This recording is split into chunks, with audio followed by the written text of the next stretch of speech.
안녕하세요. 정치를 품격 있게 풀어드리는 정치클래스TV의 심상만입니다. 정말 치명적인 클래스 정치클래스TV에서는 오늘부터 전 세계 한류를 분석해 시리즈로 올려드립니다.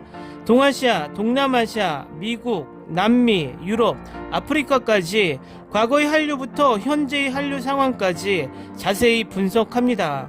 오늘은 첫 번째 순서로 동아시아에 속해 있는 중국 한류에 대해 소개하겠습니다.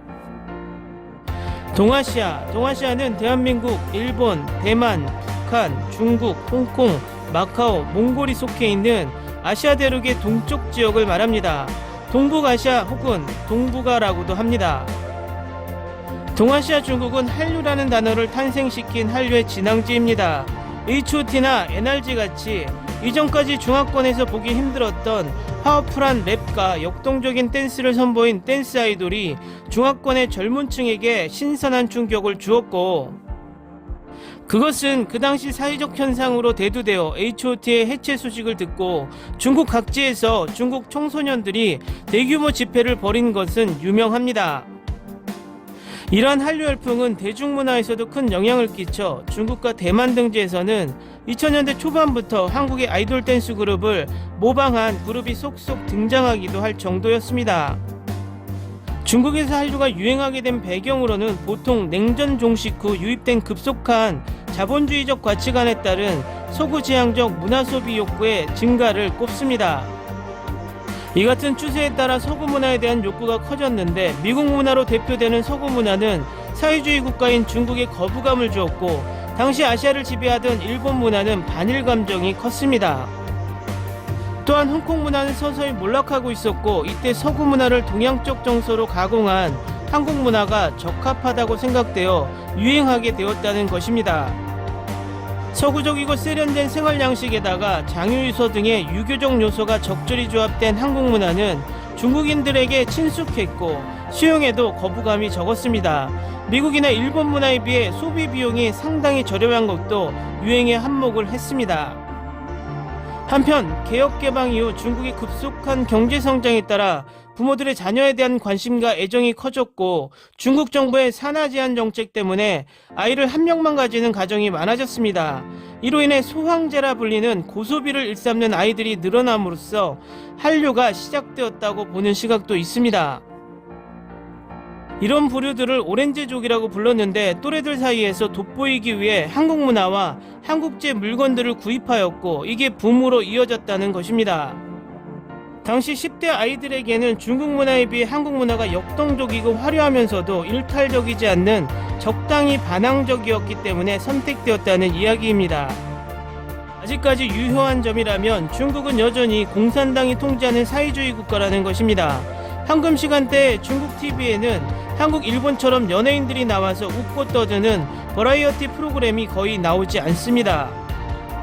많은 TV 프로가 감동적인 프로그램이나 다큐멘터리, 퀴즈쇼 같은 공익적인 요소를 강조하는 것들이고, 예능은 장기자랑대회나 특이한 사람들이 출연하는 쇼 같은 것들이 전부입니다. 이유는 공산당이 방송국을 통제하기 때문입니다. 그래서 불법 복제 문제와 더불어 중국에서 문화 콘텐츠 창작자들이 제대로 활동하기가 힘든 원인으로 꼽힙니다.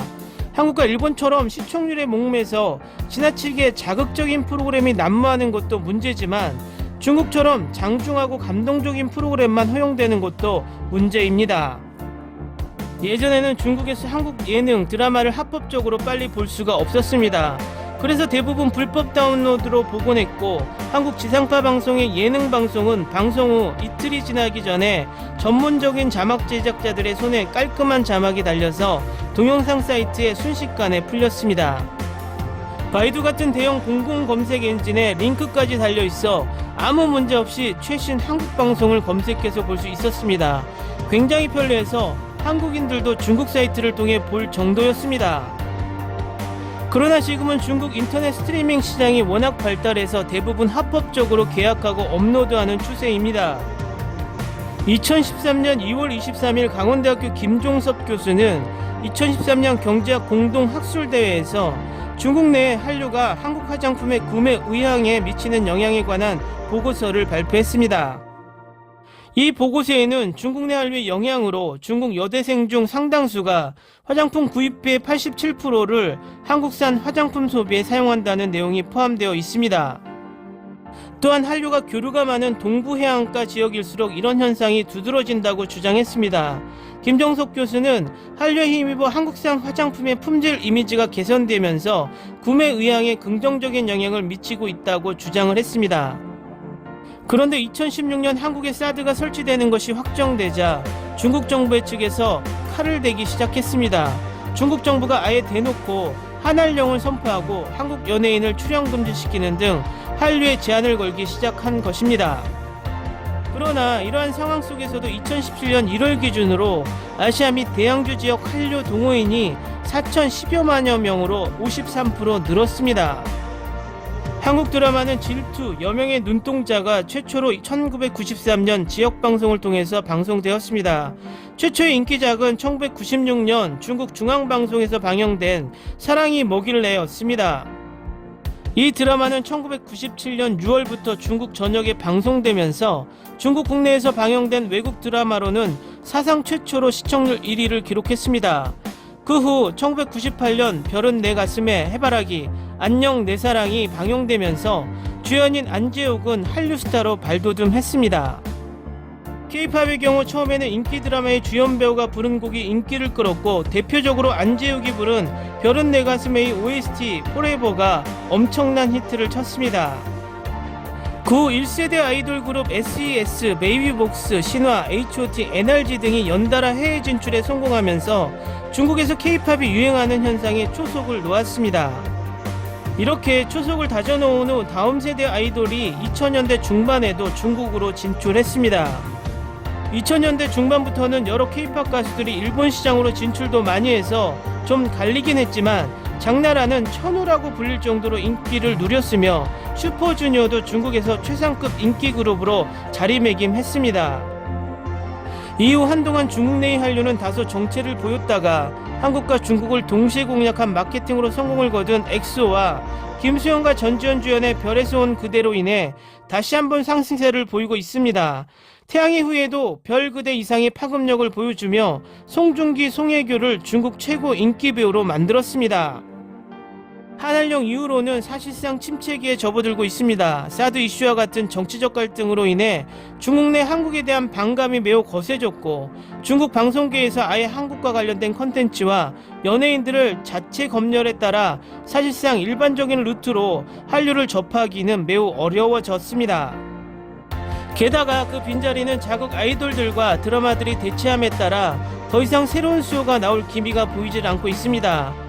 설령 한류 가수들을 방송에 불러도 중국이나 한국 외에 타국가 K-팝 가수를 부릅니다. 다만 방탄소년단의 컴백을 중국 인터넷 사이트에서 중계하였는데 실시간 시청자 수가 600만 명을 기록하고 송중기, 송혜교의 이혼 관련 소식이 웨이보 조회수가 12억 건을 기록하는 등 아직 암암리에 한류 콘텐츠를 즐기는 중국인들은 많아 보입니다. 또한 중국인들의 한국 콘텐츠에 대한 여전한 관심을 나타내는 증거가 최근 자주 일어나는 한류 스타에 대한 억지스러운 정치적 공세입니다. 16세 소녀가 자국의 국기를 흔들었다고 대만 독립파로 몰리는가 하면 중국의 흔한 성씨인 마오라는 예명을 붙이려 한다고 최고 지도자를 모욕했다고 주장하고 한국전쟁에서 희생된 연합국 사람들을 추모했다고 중국을 무시하는 것이라고 반발합니다.